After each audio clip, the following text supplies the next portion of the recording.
ಯಾಕೋ ಏನಾಯ್ತು? ನನ್ನ ಅಕ್ಕ ಅದು ಯಾವ ನಕ್ಷತ್ರದಲ್ಲಿ ಹುಟ್ಟಿದ್ಲೋ ಗೊತ್ತಿಲ್ಲ. ಸಾರಿ, ನಿನ್ನ ತಾಯಿ ಬಗ್ಗೆ ಮಾತಾಡ್ತೀನಿ ಅಂತ ಬೇಜಾರಾಗಬೇಡ. ಅವಳು ಯಾವುದೇ ವಿಚಾರನ ಕೇಳೋದಕ್ಕೆ ರೆಡಿ ಇಲ್ಲ. ಶಾಂತನನ್ನು ದೇವ್ರ ಥರ ನೋಡ್ತಿದ್ದಾಳೆ. ಇನ್ನೊಂದು ಸ್ವಲ್ಪ ದಿನದಲ್ಲಿ ಅವ್ನ ಫೋಟೋ ಇಟ್ಕೊಂಡು ಪೂಜೆ ಮಾಡಿದ್ರು ಆಶ್ಚರ್ಯ ಇಲ್ಲ. ಅಮ್ಮನ ಹತ್ರ ಮಾತಾಡ್ತೀಯಾ? ಮಾತಾಡಿದೆ. ದೇವರೇ ಬಂದು ಅದು ಹೀಗಲ್ಲಮ್ಮ ಹಾಗೆ ಅಂದರೆ, ಇಲ್ಲ ದೇವರೇ ಅದು ಹಾಗಲ್ಲ ಹೀಗೆ ಅಂತ ವಾದ ಮಾಡ್ತಾಳೆ. ಕೃಷ್ಣ ಮತ್ತು ವಿಷು ವಿಚಾರವಾಗಿ ಮಾತಾಡಿದೆ. ಅದಕ್ಕೆ ಅವಳು ಏನಂದ್ಲು ಗೊತ್ತಾ? ಏನಂದ್ರು? ರಾಧಿಕಾಗೆ ಯಾವುದೇ ವಿಚಾರ ಗೊತ್ತಾಗೋದು ಬೇಡ, ಅವಳನ್ನ ಮನೆಯಿಂದ ಹೊರಗೆ ಹಾಕ್ಬೇಡ, ಜಾನಕಿ ಜೊತೆ ವಿಷುನ ಮದುವೆ ಮಾಡೋಣ ಅಂತಿದ್ದಾಳೆ. ಈಗ ಹೇಗಿದೆಯೋ ಹಾಗೆ ಇದು ಬಿಡಲಿ ಅಂತಿದ್ದಾಳೆ. ಅಯ್ಯೋ ದೇವ್ರೆ, ಈಗೇನು ಮಾಡೋದು? ಇದು ಬಿಡು, ಜಾನಕಿಗೆಲ್ಲ ವಿಚಾರ ಹೇಳಿದ್ಯಾ? ಹಾಂ, ಕೃಷ್ಣನೇ ವಿಷು ಅನ್ನೋದು ಹೇಳಿದ್ದೀನಿ. ಅವಳು ಪಕ್ಕ ಬದಲಾಗಿದೆ ಖಂಡಿತ. ಹೌದಾ? ಹಾಂ. ಇನ್ನೇನು, ಶಾಂತನು ಅನ್ನೋ ಗುಟ್ಟುಗಳನ್ನು ರಟ್ಟು ಮಾಡ್ತಾ ಹೋಗೋಣ. ಅದು ಯಾರಿಗೂ ಅನುಮಾನ ಬರದೇ ಇರೋ ಹಾಗೆ. ಸರಿ, ಆದರೆ ಅಮ್ಮ ಮಾಡಿರೋ ಈ ಮದುವೆ ಪ್ಲಾನ್ನ ಏನು ಮಾಡೋದು? ಜಾನಕಿಗೆಲ್ಲ ವಿಚಾರ ಗೊತ್ತಲ್ವಾ, ಅವಳು ಮೇಂಟೈನ್ ಮಾಡ್ತಾಳೆ ಬಿಡು.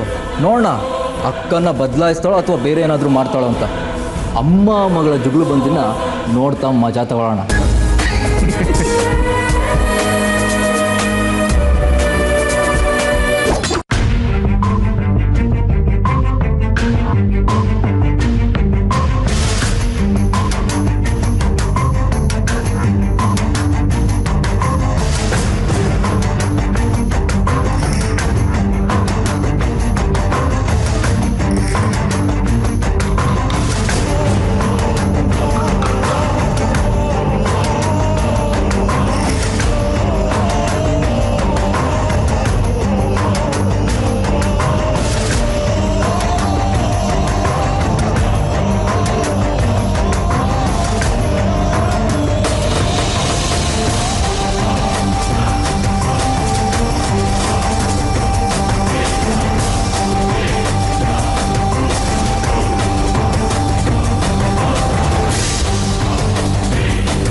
ನೀನು ಕೋಪ ಮಾಡ್ಕೊಂಡ್ರೆ ಯಾರೂ ಹೆದರಲ್ಲ, ಅರ್ಥ ಆಯ್ತಾ? ನನಗೆ ನಿನ್ನ ಮೇಲಿರೋದು ಕೋಪ ಅಲ್ಲ. ಮತ್ತೇನು, ಪ್ರೀತಿನಾ? ನಿನಗೇನು ಬೇಕೀಗ? ನೀನು. ಏನು? ನನಗೆ ನೀನು ಬೇಕು ರಾಧಿಕಾ, ಬೇರೇನು ಬೇಡ. ಇದನ್ನು ಶಾಂತನೂ ಹೇಳ್ಕೊಟ್ನಾ? ಥೂ, ಆ ಅಸಹ್ಯದ ಹೆಸರನ್ನ ನಿನ್ನ ಬಾಯಲ್ಲಿ ಯಾಕೆ ಕೇಳ್ತೀಯ?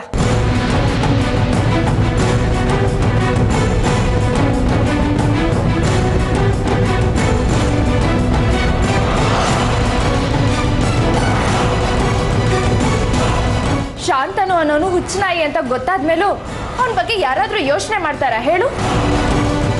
ಏನಾಯ್ತು ನಿನಗೆ? ಅದು ಇದ್ದಕ್ಕಿದ್ದ ಹಾಗೆ ಜ್ಞಾನೋದಯ ಆಯಿತು.